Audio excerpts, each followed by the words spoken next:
Assalamualaikum warahmatullahi wabarakatuh. Buat pemirsa setia Info News, pada kesempatan kali ini, kita akan membahas mengenai rencana pemerintah yang akan menyaring sekitar 60.000 PNS instansi untuk pindah ke IKN atau di Ibu Kota Nusantara. Badan Kepegawaian Negara bersiap untuk menyaring aparatur sipil negara yang bakal dipindahkan ke Ibu Kota Nusantara, Kalimantan Timur. BKN telah mendapat mandat untuk melaksanakan asesmen ASN yang akan dipindahkan ke IKN. Pada pelaksanaan pemetaan atau penilaian kompetensi tahap awal, yakni 2022 hingga 2023, ditargetkan sejumlah 60.000 ASN, meliputi 20.000 ASN pada 2022 dan 40.000 ASN pada 2023. 1. Pemetaan dilakukan terhadap ASN di pemerintah pusat. Pemetaan atau penilaian potensi dan kompetensi ini akan menyasar ASN di sejumlah instansi pemerintah pusat, yakni ASN kementerian yang bertugas dan berkantor di wilayah DKI Jakarta dan sekitarnya. Target terdekat adalah BKN akan melaksanakan pemetaan atau penilaian kompetensi bagi ASN instansi pusat yang masuk pada klaster pertama dan seterusnya, sesuai dengan skenario tahapan pemindahan yang ditetapkan oleh pemerintah. Berdasarkan Undang-Undang Nomor 3 Tahun 2022 tentang Ibu Kota Negara, berikut instansi pusat yang masuk ke dalam klaster pertama.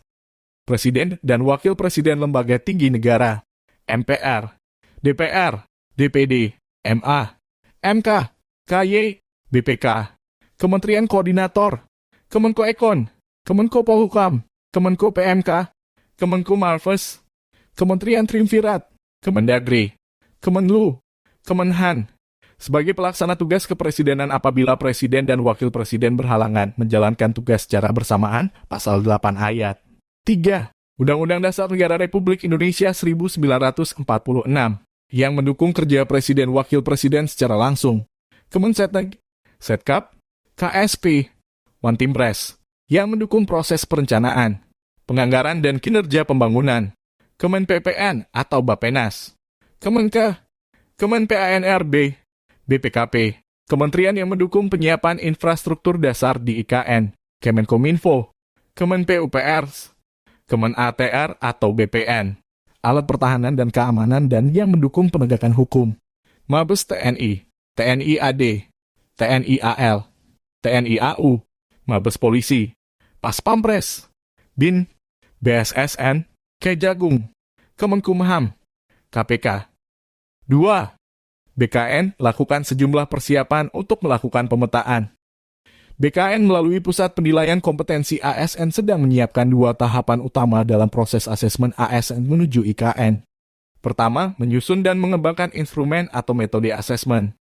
Itu akan digunakan untuk memetakan potensi dan kompetensi ASN, sesuai dengan tuntutan kebutuhan kompetensi pada IKN yang mengusung konsep Smart City dan pengelolaan pemerintahan yang berbasis elektronik, antara lain kompetensi manajerial dan sosiokultural, kompetensi literasi digital, dan emerging skills. Instrumen atau metode asesmen tersebut dirancang berbasis IT, yang dapat digunakan secara massal, sehingga lebih efisien dan lebih cepat serta telah terintegrasi dengan SIASN. Kedua, BKN juga sedang menyiapkan mekanisme pelaksanaan asesmen ASN yang direncanakan akan dilakukan bertahap dan dibagi menjadi 5 klaster. 3. Pelaksanaan pemetaan ASN instansi pusat dapat dimulai tahun ini. BKN menargetkan pengembangan instrumen atau alat ukur penilaian kompetensi ini selesai pada tahun 2022. Jadi pelaksanaan pemetaan atau penilaian kompetensi bagi ASN instansi pusat dimulai pada 2022 tahun lalu. Dalam keseluruhan proses pelaksanaan asesmen ASN ke IKN, BKN akan bekerja sama dengan beberapa instansi pemerintah pusat terkait, seperti Kementerian PPN atau Bapenas dan Kementerian Pendayagunaan Aparatur Negara dan Reformasi Birokrasi, PANRB. Sosialisasi rencana pelaksanaan asesmen bagi ASN, yang masuk dalam klaster pertama telah disampaikan melalui forum tematik Bakohumas, yang diselenggarakan BKN pada 30 Juni 2022 di Kantor Regional 3 BKN Bandung. Sosialisasi melibatkan unit kerja kehumasan di sejumlah kementerian atau lembaga, khususnya instansi yang masuk pada kategori klaster awal, berdasarkan skenario pemindahan ASN ke IKN. Melalui forum tersebut, diharapkan diseminasi informasi menjelang pelaksanaan asesmen ASN ke IKN dapat tersampaikan dengan tepat sasaran lewat unit kehumasan di kementerian atau lembaga. Itulah berita terkini mengenai rencana pemerintah yang akan memindahkan sekitar 60.000 PNS instansi ke ibu kota negara. Jangan lupa like, comment, and subscribe untuk mendapatkan info-info terbaru di Info News.